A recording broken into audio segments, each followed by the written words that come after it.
This is an AMD Radeon HD 7970. It was a 3 gig flagship GPU released at the end of 2011 that competed with NVIDIA's GTX 680 and to some degree GTX 780 GPUs. This card is very well regarded as a budget competitor to NVIDIA's expensive options, as well as the following several years of incremental new release AMD options based on the same architecture. The AMD Radeon R9 280X was famously a rebrand of the Radeon HD 7970. So get a good look here. This particular unit is a Sapphire model. There were obviously several different models of this card, but this one is a Sapphire model.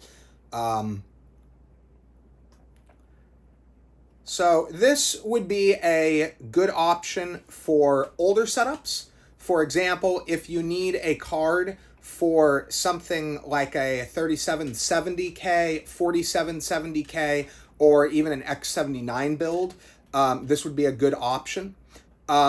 It is a mid-size card, generally small by our modern standards, small to average-sized by modern standards, shall I say. Small modern cards are a little bit smaller than this, but this is not a large card by the standards we're used to today. I believe there are some slightly larger and some slightly smaller models of this card. This particular unit is a it's basically 2 1/4 slots. Effectively, it'll cover that additional card slot, so it might as well be 2.5. But I believe, like I said, there are some smaller versions. I believe that the reference edition of this card is a true 2-slot card.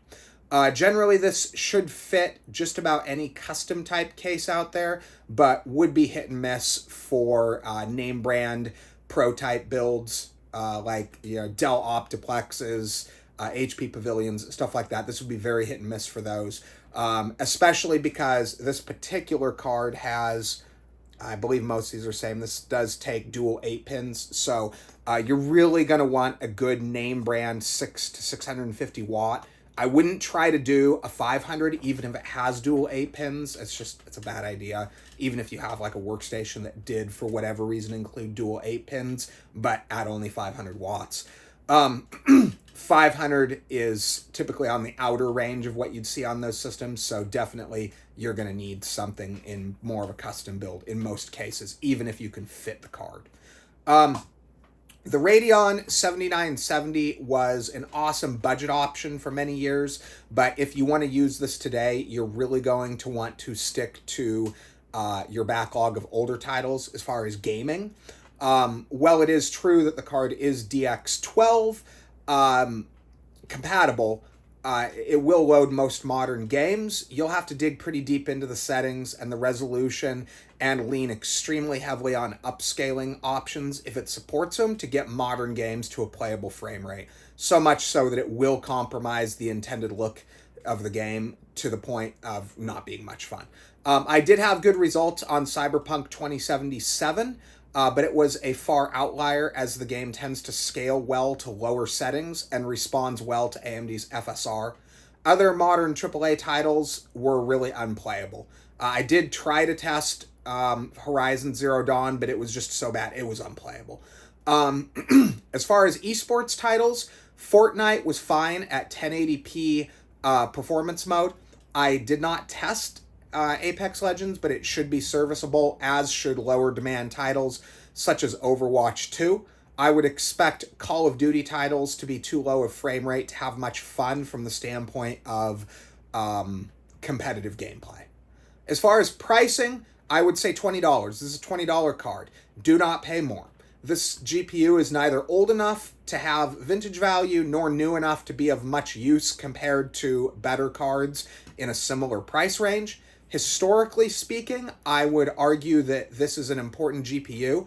So for people interested in GPU history, such as myself, I would strongly suggest having one available in your collection for testing and demo, especially for what I would call period accurate builds. If you are not a collector, I would not seek this card out.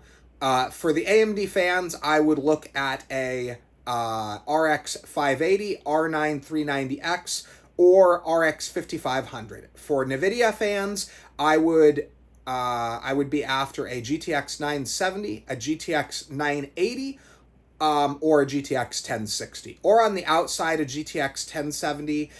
These cards are far more serviceable options from the standpoint of modern usability. So my verdict on the HD 7970 is that this is a historically important card for collectors. Everyone else really should steer clear. Even at free, there are substantially better options that are too close to free. It just doesn't make a whole lot of sense as far as what you're going to have to deal with day to day. All that said, if you end up with an HD 7970 and you have no other option, if you put some effort into it, most modern games are playable. You're going to have to make sacrifices on frame rate and setting level and visual quality. But most modern games can be made to work with this. It's just you shouldn't unless you have to. So that concludes my my quick look at the Radeon HD 7970. I hope you guys find this a useful video in determining whether or not this is a video card you should consider. Thanks for watching.